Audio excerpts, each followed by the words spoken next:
প্রথম প্রশ্নটি হচ্ছে সবচেয়ে ছোট স্বাভাবিক পূর্ণবর্গ সংখ্যা। সবচেয়ে ছোট স্বাভাবিক পূর্ণবর্গ সংখ্যাটি হচ্ছে 1।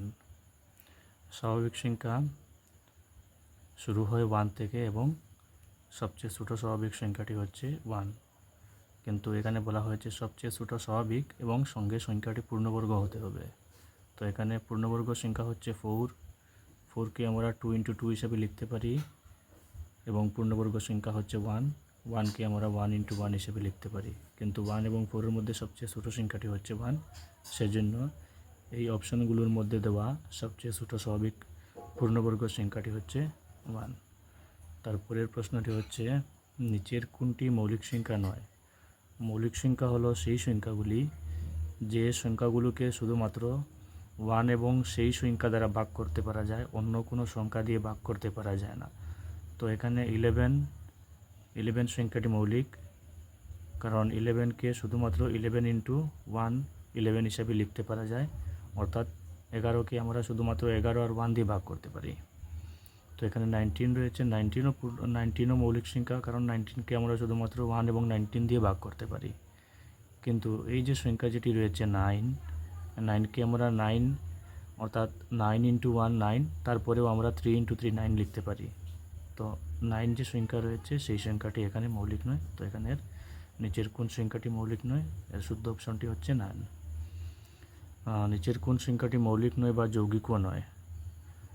মৌলিকও নয় এবং যৌগিকও নয় সেই সংখ্যাটি হচ্ছে 1, সেটি মনে রাখতে হবে। মৌলিকও নয় এবং যৌগিকও নয় এমন যে সংখ্যা, সেই সংখ্যাটি হচ্ছে 1।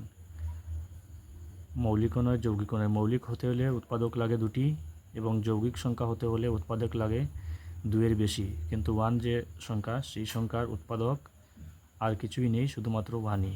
সেজন্য 1 সংখ্যাটি মৌলিকও নয় এবং যৌগিকও নয়। নিচের কোন সংখ্যাটি 3 এর গুণিতক নয়? নিচের কোন সংখ্যাটি 3 এর গুণিতক নয়? তো এখানে রয়েছে অপশনে 27, 39, 93, 91। তো 3 এর গুণিতক অর্থাৎ 3 দিয়ে আমরা ভাগ করতে পারি, অথবা 3-এর সঙ্গে কিছু পূরণ করে নিলে আমরা পেতে পারি। তো এখানে 27, 3-এর সঙ্গে আমরা 9 পূরণ করে নিলে আমরা 27 পেয়ে যাব, অর্থাৎ 3 দিয়ে আমরা 27কে ভাগ করতে পারি, 3 দিয়ে আমরা 39কে ভাগ করতে পারি, 3 দিয়ে আমরা 93কে ভাগ করতে পারি। কিন্তু এখানে যে সংখ্যা রয়েছে 91, সেই সংখ্যাটিকে আমরা 3 দিয়ে ভাগ করতে পারবো না। তো এখানে 3-এর গুণিতক নয়, সংখ্যাটি হচ্ছে 91। এরপরের প্রশ্নটিতে রয়েছে এরপরের প্রশ্নে রয়েছে 7 এবং 11-এর গসাগু হবে। এখানে যে রয়েছে 77, 1, 0 এবং উপরের একটিও নয়।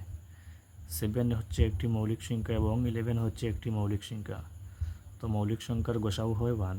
তো এখানে 7 এবং 11-এর গসাগু হবে 1। নিচের কোন সংখ্যাটি স্বাভাবিক নয়? স্বাভাবিক সংখ্যা নয়। 3 একটি স্বাভাবিক সংখ্যা, 2 একটি স্বাভাবিক সংখ্যা, 1 একটি স্বাভাবিক সংখ্যা, কিন্তু যে -1 যে সংখ্যা সেটি কিন্তু স্বাভাবিক নয়, সেটি হচ্ছে একটি ঋণাত্মক অখণ্ড সংখ্যা। তো এখানে শুদ্ধ অপশনটি হবে অপশন ডি।